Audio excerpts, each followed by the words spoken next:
Government అంతా కూడా ఏం చేస్తుంది అంటే అండి, మీరు ఏదన్నా డబ్బులు ఇస్తుంటే ఓటుకు నోటు అంటున్నారు.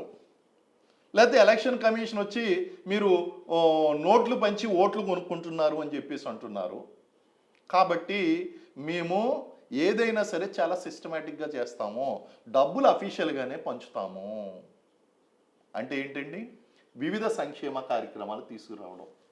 తీసుకొచ్చి డబ్బులు ఘోరంగా పంచడం అండి. అబ్బా, రూ. 1,00,000 1,116 ఏంటండి పంచడం? 1,116 50,000 లేకపోతే 10,000 6,000 నువ్వు డబ్బులు పంచుకుంటూ పోతున్నావు. నేను పంచొద్దు అని నేను అంటలేదు. కానీ దీర్ఘకాలికంగా నీకు కలిగేటువంటి ప్రయోజనం ఏంటి?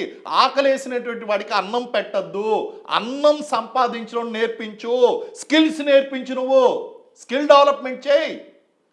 మానవ వనరుల్ని, ఇక్కడ ప్రజలు ఎవరైతే ఉన్నారో ప్రజల్ని మానవ వనరులుగా మార్చండి మీరు.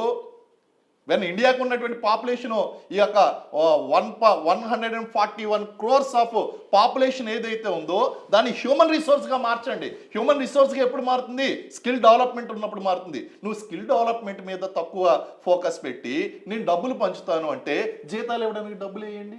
ఓకే. నువ్వు బీడీ రూపంలో స్కిల్స్ ఇచ్చావు, ఎంప్లాయ్మెంట్ ఏది?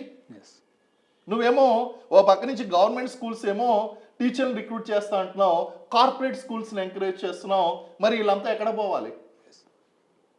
గవర్నమెంట్ స్కూల్స్ యొక్క సంఖ్య పెరగాలి, వాటి యొక్క స్టాండర్డ్స్ పెరగాలి, స్కిల్ డెవలప్మెంట్ అనేటువంటి జరగాలి. అంటే ఉచితాలు పంచుకుంటూ పోతున్నారండి. ఖజానా మొత్తం ఖాళీ అవుతుంది, జీతాలు ఇవ్వడానికి డబ్బులు లేవు. అందుకే ఈ సమస్య.